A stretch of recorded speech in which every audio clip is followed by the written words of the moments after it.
A few months ago, I decided to take a trip to a lighthouse. I'm a 31-year-old freelance photographer, and I thought it would be a great place to find inspiration. I had seen pictures of the lighthouse on social media. It was beautiful, perched on rocky cliffs by the coast. I imagined capturing its beauty at sunset. I hoped for peace and solitude. I arrived just before sunset. The sky was painted in deep oranges and purples. The waves crashed against the rocks below, and the lighthouse stood tall and weathered. It felt quiet, maybe too quiet. A chill ran through me, but I shrugged it off. After settling into my small room, I grabbed my camera and went outside. That first night, all was well. I captured the waves and the lighthouse as the sun dipped below the horizon. But later, something changed. I noticed the light in the lighthouse flickered, turning on and off. I thought I saw a shadow in the doorway. I convinced myself it was my imagination. I was alone, right? Outside, the wind howled, but I tried to ignore it. The next night, the light flickered again. This time, I heard tapping on the walls, a soft sound that got under my skin. I felt interrupted, but by what? I looked out the window into the darkness, just waves crashing. Was it just the wind? Or was something else going on? Even the beautiful surroundings couldn't shake the growing unease. On the third night, things escalated. The tapping became louder, more insistent. I searched the lighthouse, looking for any sign of life. All I found were dusty old rooms and an old photograph of a lighthouse keeper. He stared back at me with a strange look in his eyes. I felt cold. Why had he vanished? What happened to him? That night, I was working late, feeling the weight of fear and confusion. Suddenly, my camera flashed. It was blinding. I jumped. I hadn't even pressed the shutter. My heart raced. I glanced around, half hoping to see someone, but only darkness met my eyes. I tried to rationalize everything. Was I imagining things? Was someone else in the lighthouse? I didn't know what to do. The line between reality and my imagination felt blurred.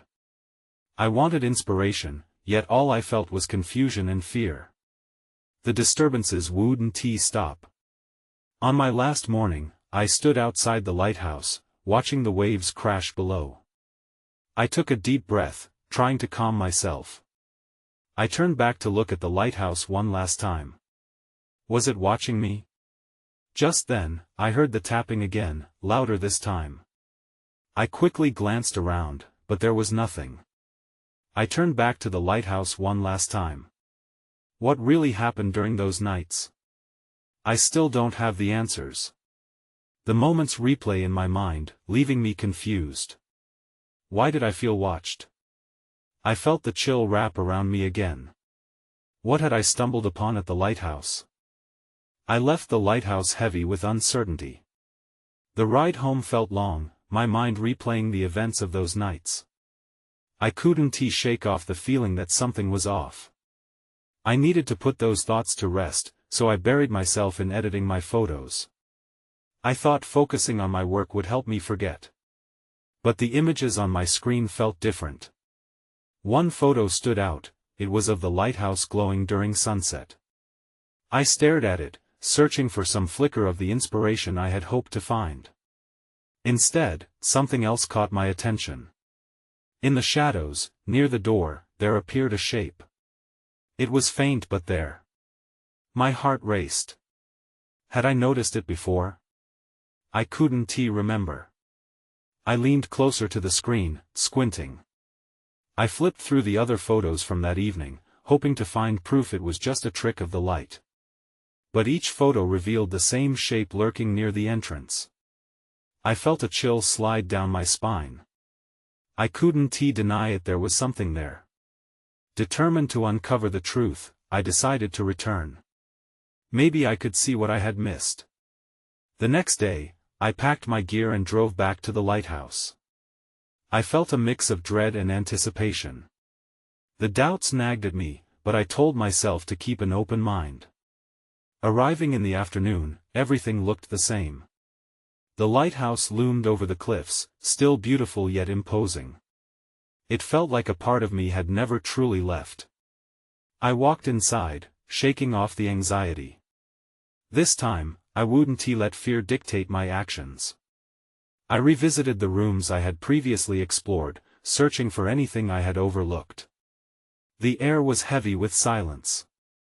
Each creak of the floor felt amplified, as if the walls themselves were holding on to secrets. I reached the room where I had found the photograph of the lighthouse keeper. Looking closer, I noticed the dusty surface had been disturbed.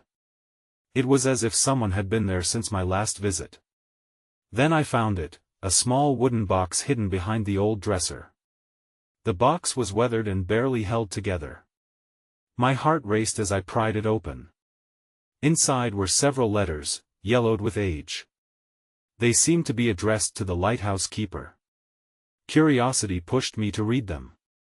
They spoke of isolation, storms, and whispers in the night. The last letter sent shivers through me. It mentioned shadows that dance and watch from the cliffs. Suddenly, a loud crash echoed through the lighthouse, breaking the stillness. My heart dropped. I spun around, my breath quickening. What was that? I felt a presence, heavier this time, pressing in on me. Then everything went dark. I woke up to the sound of the waves crashing against the rocks outside. My head throbbed, and for a moment, I didn't know where I was. Then it all came back to me: the lighthouse, the letters, the crash. I was lying on the cold wooden floor, the wooden box still open next to me, but the letters were gone. Panic surged through me. I scrambled to my feet, heart pounding. "Hello?" I called out into the still air. No answer. Just the eerie silence of the lighthouse, wrapping around me like a fog. I needed to see where I was and what happened. Cautiously, I moved toward the door. The light streamed in through the glass, illuminating the dust that danced in the air. I took a deep breath, steeling myself. I swung the door open, and the outside world felt both familiar and foreign. The cliffs below looked steep as I stepped out, the ocean roiling beneath them. I leaned against the doorframe, searching for answers. Had someone been in here with me? Was it the same shadow from my photos? I shook my head, trying to dismiss the fear, but it clung to me like a stubborn fog. Back inside, I looked for the letters, thinking maybe I'd missed them in my panic. I searched every corner of the room, but they were gone. That's when I noticed something else. The old, rusted lantern by the window had moved slightly, as if someone had handled it. I felt a chill wrap around me and turned again, scanning the room. "This is ridiculous," I muttered to myself. But the whispers from the letters echoed in my mind, and I sensed that something wasn't finished, that there was still a story waiting to be told. Determined, I shuffled through the remaining rooms, hoping to find more clues. I reached the top of the spiral stairs, where the light had not seemed as strong. The keeper's old quarters felt heavy as I stepped inside. The air was stale, untouched for years. I glanced around, hoping to uncover something significant. That's when I saw it. A faint imprint on the floor, forming a perfect circle. It almost looked like a ring, a spot where something once rested. The hairs on my neck stood on end. What had been here? My mind raced with possibilities. I stumbled back out, trying to shake off the looming dread. As I descended, I noticed a series of scratches along the wall, leading down into the darkness below. There was something down there. A small voice in my head told me to leave, but curiosity gnawed at me. I had to find out what was hidden. I grabbed the flashlight from my bag and hesitated at the top of the stairs.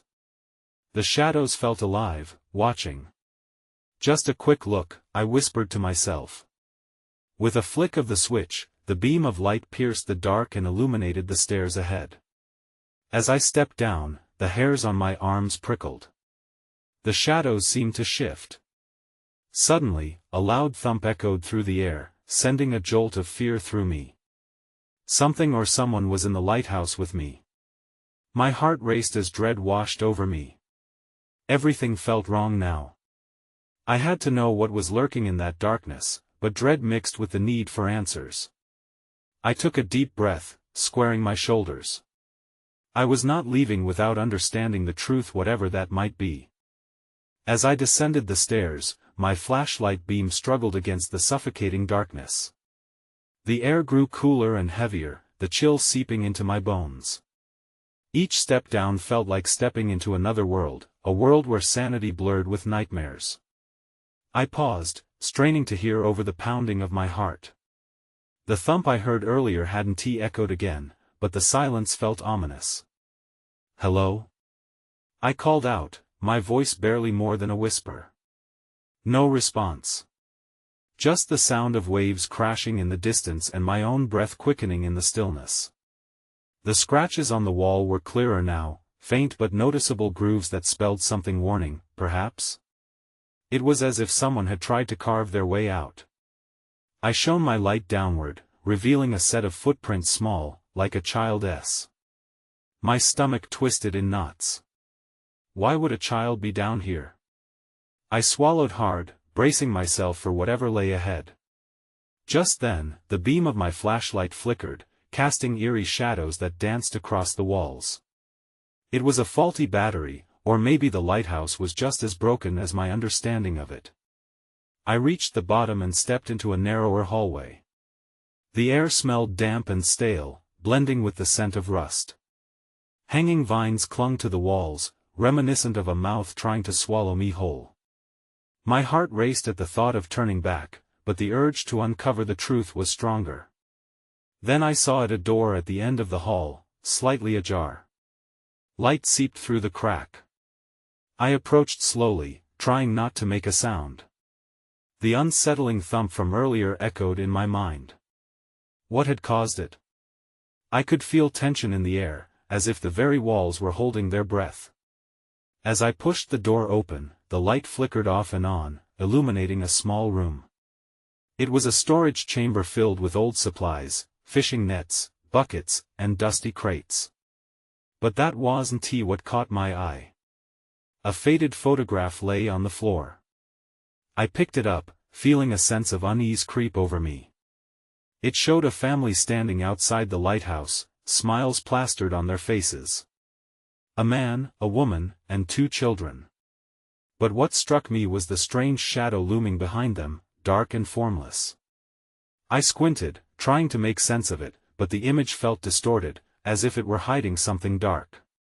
Just then, a loud bang echoed from somewhere outside the door. I dropped the photo, heart racing, and turned to run, but my body refused to move. My breath hitched as I heard a soft voice, barely audible above the crashing waves. "Help me."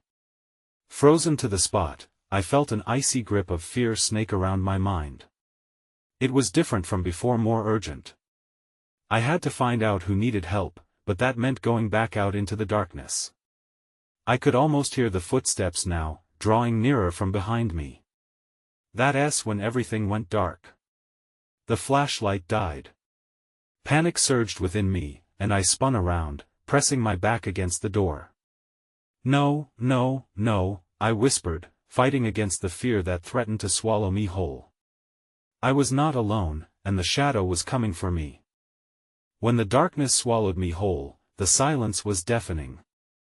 I fumbled for the flashlight, my fingers trembling as I squeezed the switch. Nothing.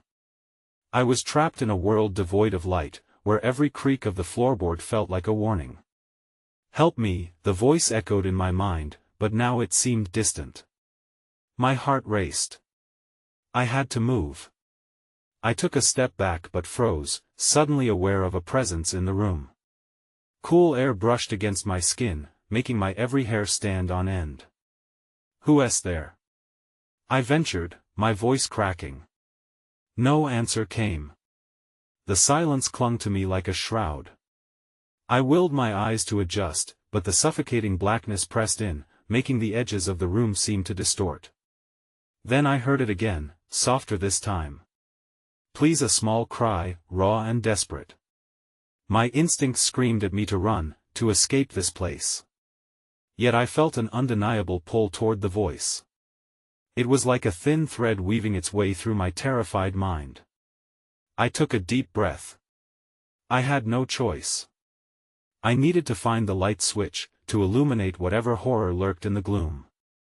I felt along the wall, my fingertips brushing against the rough surface, every touch sending shivers through me. I glimpsed the edge of a shadow, moving unnaturally against the wall. I faltered. I finally found the switch and pressed it down, but nothing happened. Panic clawed at my throat. I was about to give up when sudden flickers illuminated the room, the ghostly gleam of something moving behind me. I spun around, my heart hammering. Help me. The voice was louder now, filled with anguish. I lunged toward the door, but I found myself rooted in place, staring into the shadows at the far end of the room. And that's when I saw it, a small figure, almost childlike, standing just inside the doorway I had pushed open. Its eyes reflected the faint light, wide and scared. I squinted, searching for clarity. "Are you okay?" The figure didn't answer. Instead, it took a step forward, and I noticed the dirt smudged on its clothes, the dampness of the air clinging to them. A child. My heart sank. Before I could take another breath, everything went black again. My flashlight flickered, giving just enough light to reveal the room but not enough to dispel the shadows that flitted around me. I felt the walls closing in, and then came the faint sound of footsteps, gentle yet eerily persistent. I was losing control. I had to get out. My instincts kicked in, and I bolted toward the door, praying it was still open. Suddenly, the door slammed shut in front of me with a resounding thud, sealing me inside. I pressed myself against it, hearing whispers swirl around me as the air grew colder. The voice was gone, replaced by a cacophony of cries and whispers that made my skin crawl. Just then, a creaking sound pierced through the chaos, drawing my attention back. The crates in the corner were shifting, one slowly sliding to reveal something. I instantly regretted thinking I wanted to see what it was, but curiosity won over fear. What I found sent shivers down my spine. A small, dusty box half buried beneath the crate. My breath hitched again, this time from uncertainty. Whatever was inside felt like the answer to everything, or perhaps the beginning of yet more nightmares. I reached toward it, trembling. The moment my fingers brushed the surface, a cold chill enveloped me. The voices rose to a fever pitch. I knew I had to make a choice, look inside or turn back. But the door felt too heavy.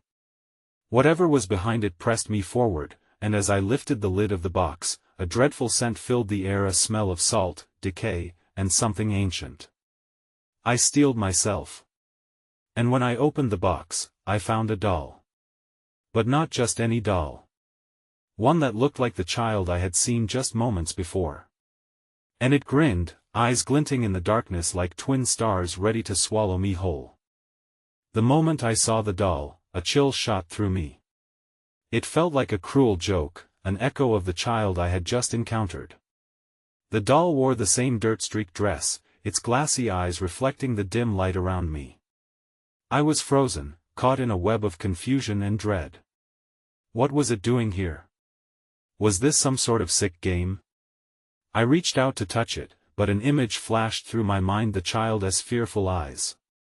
A sinking feeling settled in my stomach. I pulled my hand back, heart racing. But the whispers picked up again, rising in intensity, drowning out my thoughts. "Help her, you need to help her." They urged me, twisting into a chorus of desperate voices. I clenched my eyes shut, trying to block them out, but they burrowed deeper, clawing at my sanity. I took a shaky breath and looked back at the doll. I had to know. Maybe there was more to this than just fear, a clue, a way out, whatever it took to escape this nightmare. I felt like I was standing on the edge of a cliff, peering into the abyss below. With a swift motion, I grabbed the doll and yanked it from the box. An icy gust swept through the room, knocking over one of the crates with a loud crash.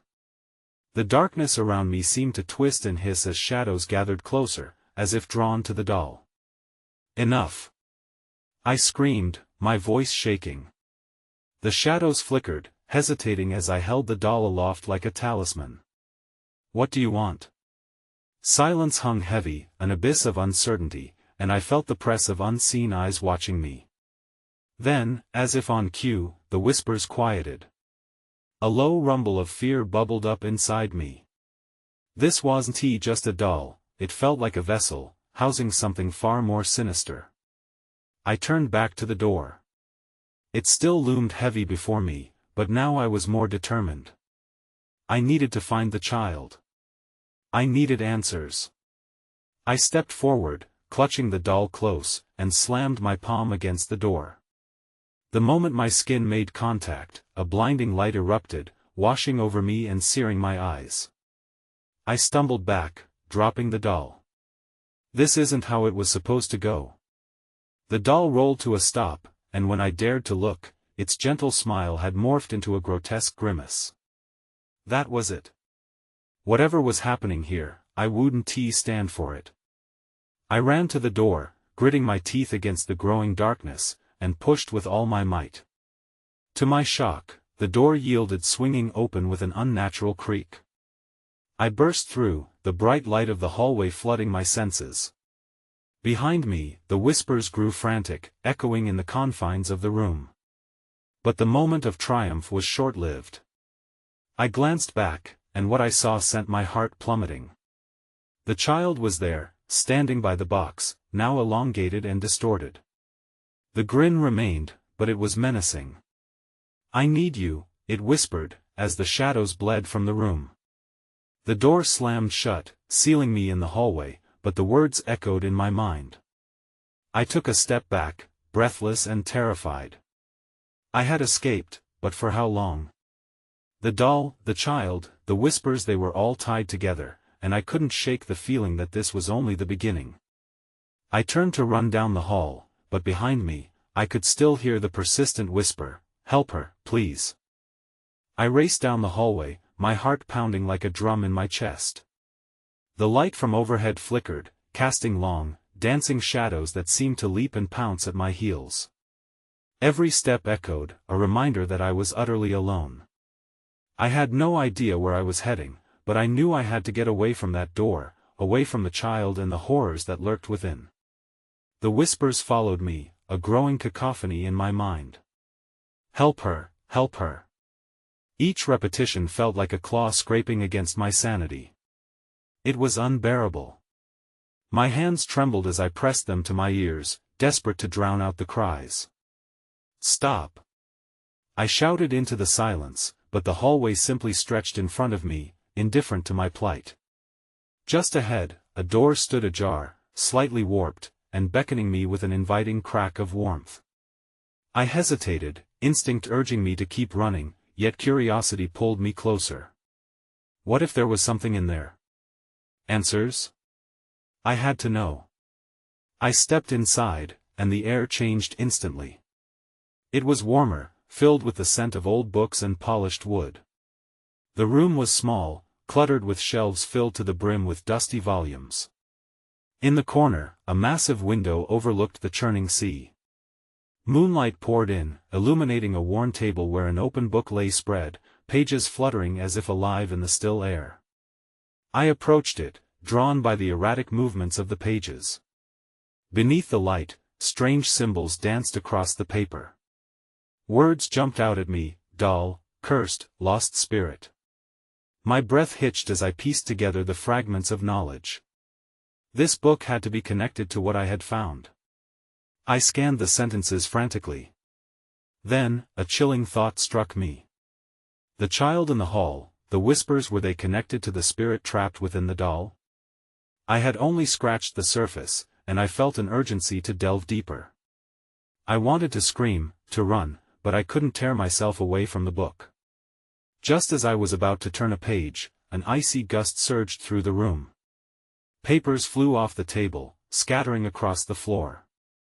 The shadows around the window thickened, coiling up like snakes, and I felt the air grow heavy. Panic surged inside me. Something was coming. It happened in an instant. The book snapped shut with a deafening clap. I stumbled back, heart racing, and turned to leave. But the doorway was now shrouded in darkness, a blanket that swallowed the light. I was trapped. Help her.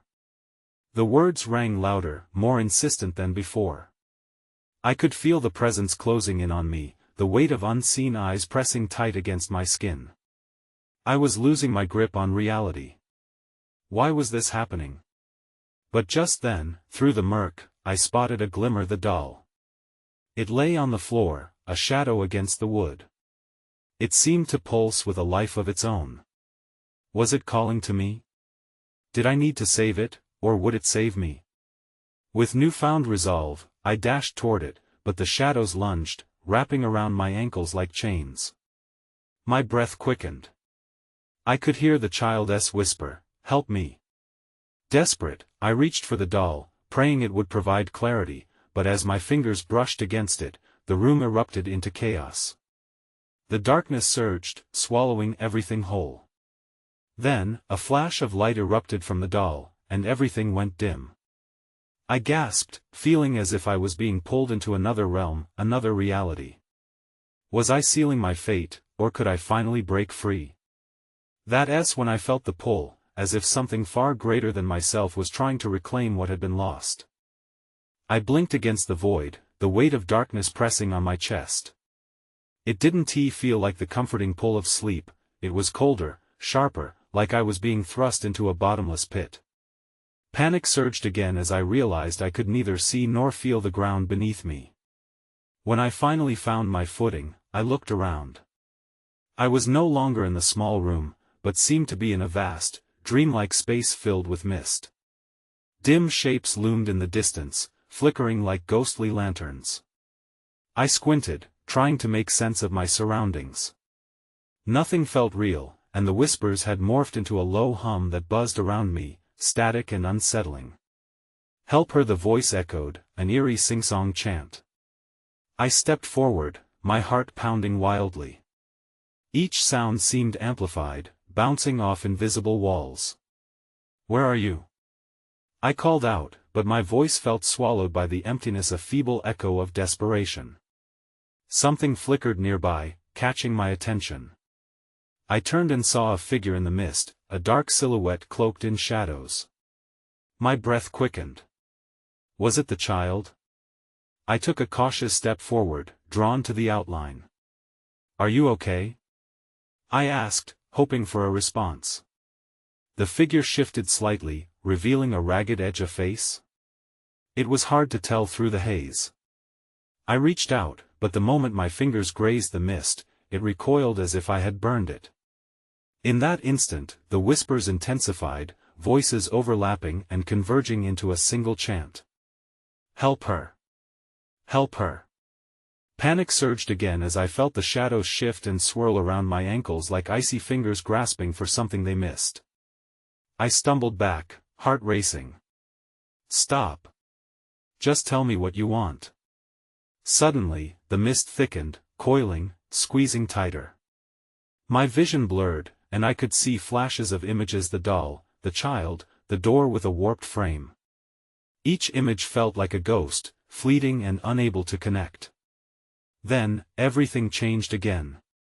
The temperature dropped sharply, and I shivered as a piercing cold took hold. A new figure emerged from the mist. This one was much clearer: a woman, her features distorted with sorrow. Her eyes were wide, shimmering with an otherworldly light, and her mouth moved, uttering silent words that I could not hear. "Who are you?" I croaked, trying to step closer but feeling as if a force held me back. She pointed toward a darkened shape in the distance. I hesitated but felt an overpowering urge to go there. With renewed determination, I moved through the mist, pushing against the unseen force trying to keep me away. As I approached, the outline took form: a mirror. I looked into it, but instead of my reflection, it showed the doll in exquisite detail, its glassy eyes staring back at me, pleading. Then it shifted again, morphing into the figure of the child. In that moment, I understood. This wasn't just about the doll, it was about breaking a cycle, about not only helping a spirit but freeing myself as well. But just as I was ready to reach out, the mirror cracked. A loud shattering sound echoed, and everything began to swirl around me once more.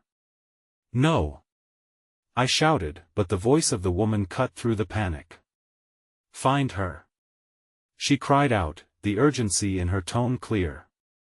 But before I could respond, I felt myself being pulled back, the depths of the void welcoming me again. The world dissolved into darkness, and just before I succumbed, one last thought pierced through the fog: I needed to find the child, and this time, I wouldn't let go. I gasped as I awoke, the cold air stinging my lungs. I was back in the small room, the dim light breaking through the cracks in the walls. It felt surreal to be here after that strange experience. The shadows of the room seemed lighter somehow, but uncertainty chilled me to the bone. I sat up slowly, recalling fragments of what had just happened. The mirror, I whispered to myself. The child. My heart raced at the thought. I knew I couldn't ignore it. I needed answers, and I needed to figure out how to find the child. Still trembling, I got up from the bed and walked towards the door. The moment I placed my hand on the doorknob, a sudden chill swept through the room, and the hairs on my arms stood on end. I hesitated, but the urgency in my mind propelled me forward. I opened the door slowly and stepped outside, the hallway quiet except for the soft hum of the house. I found myself drawn toward the basement door, a place I had avoided since I first moved in. The memories of hearing whispers and seeing flickers of movement beneath the cracks pulled me closer. This was where I would start. This was where the mystery began. I creaked open the door, and a staircase plunged into darkness. Taking a deep breath, I steeled myself and descended. The air grew colder the deeper I went. I fumbled for the switch but hesitated. In that silence, I could almost hear the echoes of the whispers from before. "Help her," the chant returned, nagging at me like an itch I couldn't scratch. Finally, I flicked the switch, and the light flickered on, illuminating the cramped space. I scanned the room as dust motes danced in the beams of light. Boxes lay strewn about, some old and dusty, others newer but equally neglected. My eyes settled on a small toy chest in the corner, its lid slightly ajar. Could the doll be inside? I approached cautiously. The closer I got, the more I could feel the weight of unseen eyes upon me. I swallowed hard. "This is ridiculous," I muttered under my breath. But my hand, almost of its own accord, reached out and lifted the lid. Inside lay a collection of forgotten toys, many dirted and frayed, but one stood out. Nestled at the bottom was a doll, almost identical to the one in my vision. Its glassy eyes sparkled, and I felt a shudder run through me as I touched it. It felt warm, almost alive. But as I lifted the doll, a strange sound drifted through the air, a soft sob that sent a prickling sensation down my spine. I froze. The sobbing intensified, echoing against the walls. I spun around, my heart racing. "Who's there?" I called out, the sound of my own voice betraying my fear. The sobbing stopped abruptly, plunging the room into silence. An eerie stillness lingered before it was replaced by a whisper, clearer this time. "Help me." The sweetness of the voice twisted into something sinister. I backed away, clutching the doll tightly as I felt the floor beneath me tremble. I stumbled and dropped the doll, its porcelain face shattering against the concrete. I gasped, my stomach dropping. That crack sounded all too familiar. Then everything went dark again. The weight of the shadows wrapped around me, pulling me into the abyss. But this time, I was not alone. The child's laughter, both sweet and haunting, echoed around me, growing louder as I spiraled down. "I'll find you!" I screamed into the void, my voice swallowed by the darkness. The urgency surged through me as the laughter morphed into cries of distress, and I realized I had to uncover the truth before it was too late. I felt myself fall into a pit, one deeper than the shadows had any right to be. When I landed, the world came alive again, but it wasn't like before. I was back in the lighthouse, but this time the air was thick with a sense of urgency and despair. "Help me." The voice echoed off the walls, and it felt like a siren's song, pulling me in again. I stumbled to my feet, looking around. The room felt different, alive, and the walls seemed to breathe with me. Shadows flickered at the edges of my vision, but I pushed ahead, following the sound of the child's cries that tugged at my heart. "Where are you?" I whispered, spurred on by determination. Moving through the dimly lit rooms, I caught glimpses of the past in the peeling wallpaper, fragments of a life once vibrant but now muted and lost. When I arrived at the room where I first found the box, I hesitated, caught in a swirl of memories of the doll, of the child, and of the darkness. "Please," the voice came again, softer, and I felt a warmth radiate from my chest. I dropped to my knees, considering the last letter I read about shadows dancing and the fear they brought. Perhaps it was time to confront them instead of running. I focused on the cold, dusty floor where the box had once been, suddenly struck by clarity. Kneeling there, I closed my eyes and held my breath. The world around me faded into silence, and I felt a pulse thud, thud, thud like the heartbeat of the lighthouse. "Show me!" I yelled into the void. The walls trembled in response, and a gust of wind whipped around me. The shadows coalesced, forming a whirlwind of darkness and light. As the vortex settled, the child appeared, her features wreathed in both sunlight and shadow, hauntingly beautiful yet tragically lost. "You found me," she said, her voice a melodic whisper that softened the dread curling in my gut. "But you must help me." "Help you how?" I could feel something between us, a tether of understanding but shrouded in mist. "The doll, she's not just a toy. She holds the key. You must choose to break the curse." I looked down at the shattered pieces of the doll scattered across the floor like fallen stars. There had to be something more, something that could shatter the cycle of despair holding this child captive. "What curse?" I pressed, voice trembling with urgency. "A curse of shadows," she explained. "We were trapped here, waiting, and now I can't leave until you choose." Before I could respond, black tendrils shot forth from the shadows, wrapping around me, cold and suffocating. "No!" I struggled, but the pressing darkness closed in, and the visions blurred. I saw flashes of the doll, the child's laughter, and her tears, woven together in a haunting tapestry. "Focus!" the child urged, her bright eyes piercing through the gloom. "You need to rebuild the doll. You have the power." Suddenly, I understood. Reaching down, I collected the jagged pieces and began assembling them with frantic hands.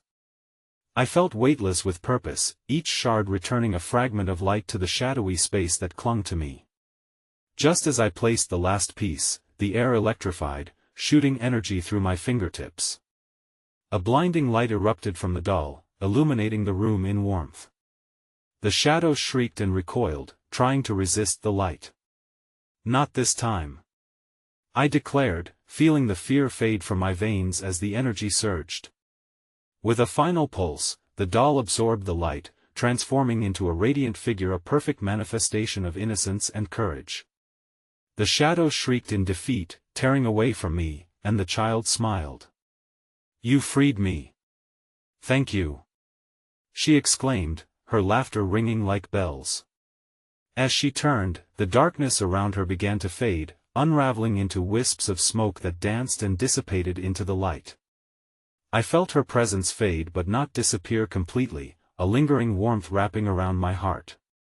When the light enveloped everything, the walls shimmered with echoes of laughter and warmth, the lighthouse transformed from a prison into a sanctuary.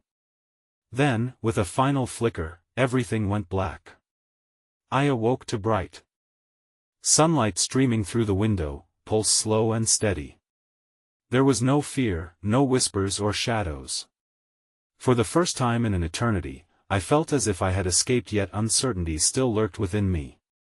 Had it all been real or just a figment, a dream woven through my mind? Rising from the floor, I looked around at the remnants of my surroundings. Every shadow felt lighter, potential filling the space instead of suffocation. I couldn't shake off the sense that while I had broken part of the cycle, there were still remnants lingering, threads woven through time that asked for acknowledgement. I left the lighthouse and stepped into the daylight, breathing deeply, but on my journey back home, I glanced back at the lighthouse, its silhouette strong against the backdrop of a clear blue sky. What happened there? I still think about it sometimes, wondering if other mysteries remained unbroken, whispers lingering on the edges of the light. The journey had reshaped me in ways I couldn't yet understand, and I was left with the promise that I'd carry the stories within me, even if some of them would never find resolution.